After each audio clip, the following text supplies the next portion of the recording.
భారత్ ఆఫ్ఘనిస్తాన్ మధ్య జరిగిన 3 టీ20ల సిరీస్లో భారత్ జట్టు అద్భుత ప్రదర్శన చేసి సిరీస్ క్లీన్ స్వీప్ చేసింది. మొదటి 2 టీ20 మ్యాచ్లు ఒక ఎత్తైతే చివరి టీ20 మ్యాచ్ ఒకటి ఒక ఎత్తు. జట్టులో కీలక బ్యాట్స్మెన్ అందరూ విఫలమైన సమయంలో టీమిండియా కెప్టెన్ రోహిత్ శర్మ అసాధారణ పోరాట పటిమ కనబరిచి సెంచరీతో కదం తొక్కాడు. పైపెచ్చు 2 సూపర్ ఓవర్లలో కూడా రోహిత్ తన సత్తా ఏంటూ నిరూపించాడు. అంతర్జాతీయ టీ20 క్రికెట్లో కొన్నాళ్ల విరామం తర్వాత తిరిగి జట్టులో అడుగుపెట్టినా సరే తనలో వాడి వేడి ఇంకా తగ్గలేదని రుజువు చేశాడు. ఈ విజయంతో పాటు ఈ ఇన్నింగ్స్తో రోహిత్ శర్మ సమీకరణాలను మార్చివేశాడు. అదే సమయంలో హార్దిక్ పాండ్యాకు దడ పుట్టిస్తున్నాడు. టీమిండియాకు టీ20 ప్రపంచ కప్లో ఎవరు కెప్టెన్గా వ్యవహరించాలి అన్న అంశాన్ని ఒక కొలిక్కి తీసుకొచ్చాడు.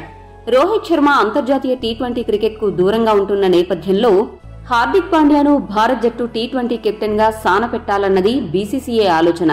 కానీ హార్దిక్ పాండ్యా గాయాల కారణంగా జట్టుకు దూరమవుతూ వస్తున్నాడు. ఇటువంటి సమయంలో రోహిత్ కెప్టెన్సీ నాక్తో ఆ వాదనలు అన్నీ తెరదించాడు.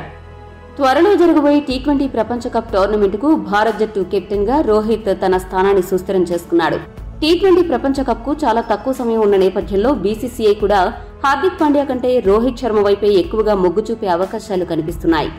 అంతా సజావుగా సాగితే టీ20 ప్రపంచ కప్లో భారత్ జట్టును మరోసారి రోహిత్ శర్మ ముందుండి నడిపించే అవకాశాలు కనిపిస్తున్నాయి. ఈ నేపథ్యంలో క్రికెట్ పండితులంతా ఇది కదా కంబ్యాక్ అంటే అంటూ రోహిత్ ప్రతిభను ప్రశంసిస్తున్నారు. రోహిత్ సూపర్ హిట్టింగ్ దెబ్బకు టీ20 ప్రపంచ కప్లో హార్దిక్ కెప్టెన్సీ ఆశలు గల్లంతు అయ్యాయని చెప్పక తప్పదు.